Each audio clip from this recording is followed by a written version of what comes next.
What happens when a prince comes knocking for help, but the hero he's asking sees right through the act? Today, we're diving into the story of how Gary Sinise, yes, Lieutenant Dan himself, reportedly gave Prince Harry the most polite rejection in royal history. And honestly, it tells us everything we need to know about what real service looks like. Picture this: Prince Harry's Invictus Games are struggling. The buzz is fading, the relevance is slipping, and he needs something, or someone, to give it that authentic veteran credibility. So who does he turn to? Gary Sinise, the man who's been quietly revolutionizing veteran support for decades. Now, before we go any further, let me paint you a picture of who Gary Sinise really is. Sure, you know him as Lieutenant Dan from Forrest Gump, but that's just scratching the surface. This guy didn't just play a veteran on screen, he became their biggest champion off-screen. Here's where things get interesting. While Harry was busy planning his next Netflix documentary and coordinating outfit changes with Meghan, Gary Sinise was actually doing the work. We're talking about building custom smart homes for severely wounded veterans, taking Gold Star families to Disney World every single year, performing over 570 concerts for troops in war zones with his Lieutenant Dan band, supporting first responders and their families through his foundation. And he does all of this without a single Instagram post screaming, "Look at me." Meanwhile, Harry's greatest contribution to veterans? A documentary series where he talks about his own feelings for 8 episodes straight. Oh, and don't forget those carefully choreographed photo ops where Meghan somehow manages to avoid wearing a single piece of Invictus merchandise. Not one cap, not one t-shirt, just designer labels that cost more than most people's rent.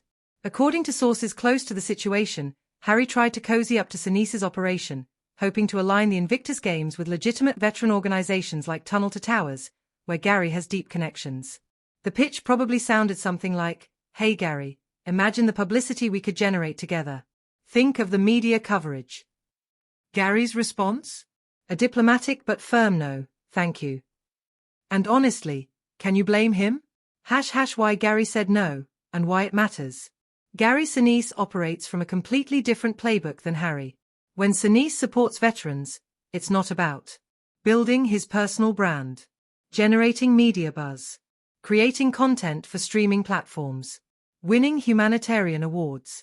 It's about showing up consistently, quietly, without cameras rolling.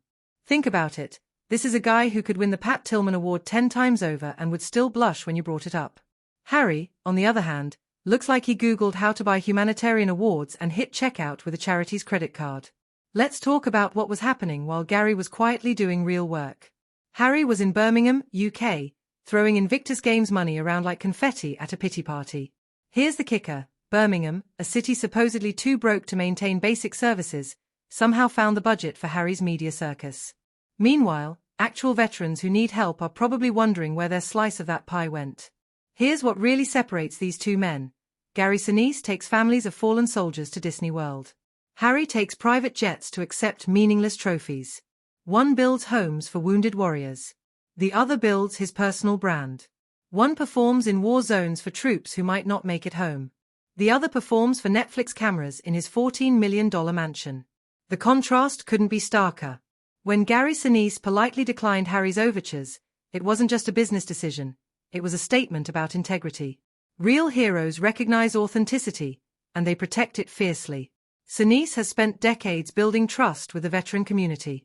He's not about to risk that reputation by associating with someone whose military service has become a prop for Hollywood deals. Here's what makes this story so compelling. It's a masterclass in 2 completely different approaches to service. Gary Sinise's approach: show up consistently.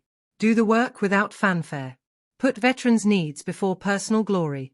Build lasting relationships, not photo opportunities. Harry's approach: make it about yourself.